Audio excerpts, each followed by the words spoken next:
Olivia buys a rental property. Sarah puts the same money into index funds. They both think they've cracked the code to financial freedom. They're both wrong, because one of them forgot to value her time, and the other forgot to account for the hidden math of the market.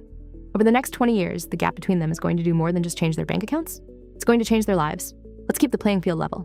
Olivia and Sarah both have $50,000 in savings. They both earn $55,000 a year. They live in the same city, have the same goals, and the same starting line. The only difference, what they do with that 50 grand. Olivia uses hers as a 20% down payment on a $250,000 rental property. A charming 3-bedroom home. She locks in a 30-year mortgage at 7%, making her monthly payment about $1,330. She finds a tenant for $1,800. On paper, that's $470 a month in passive income. Olivia feels like a mogul. Sarah takes her $50,000 and drops it into a total stock market index fund. No tenants, no leaky faucets, no keys to track down. She sets an automatic contribution of $300 a month and goes back to her life. When people ask what she's doing for her future, she says, index funds.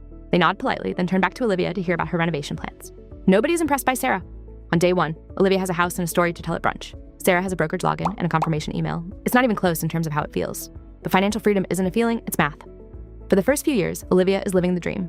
Rent checks hit on the first of the month. She drives past the house and thinks, I'm building a legacy. She's claiming depreciation on her taxes and watching equity grow. It's tangible. It's real. Sarah? She logs in once a quarter. Year one, her $50,000 is $55,000. Year two, maybe $61,000. It feels like nothing. There's no social proof.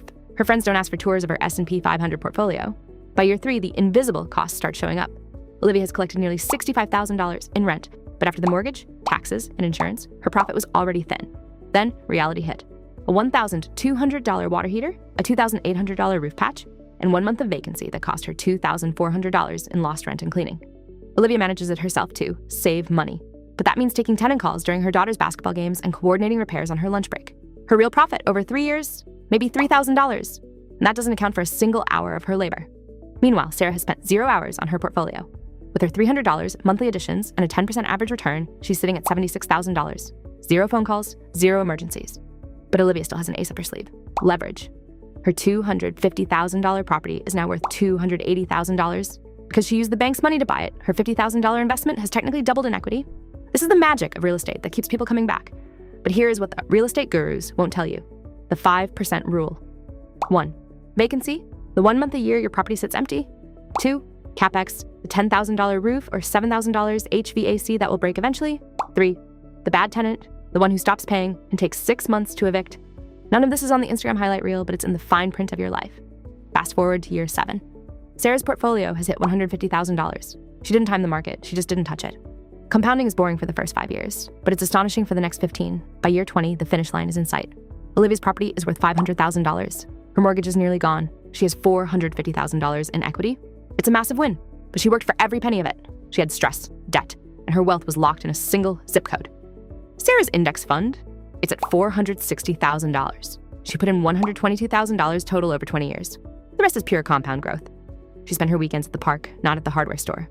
They're in the same ballpark of wealth, but their cost of living was entirely different. Olivia worked a second job as a landlord. Sarah let the world's greatest companies work for her. If Sarah had bumped her contribution by just $200 a month, the cost of a few nice dinners, her portfolio would be at $600,000. In the market, your money multiplies. In real estate, to grow that much, Olivia would have had to buy a second house and double her workload. Now, let's be honest, stocks have a different kind of stress. Volatility. Watching your $150,000 drop to $95,000 in a market crash is gut-wrenching. It takes a specific kind of discipline not to hit sell. Real estate creates millionaires because it forces you to be disciplined. You can't panic sell a house in 30 seconds on an app. Real estate isn't a bad investment, it's a misunderstood one. It's a business, not a bank account.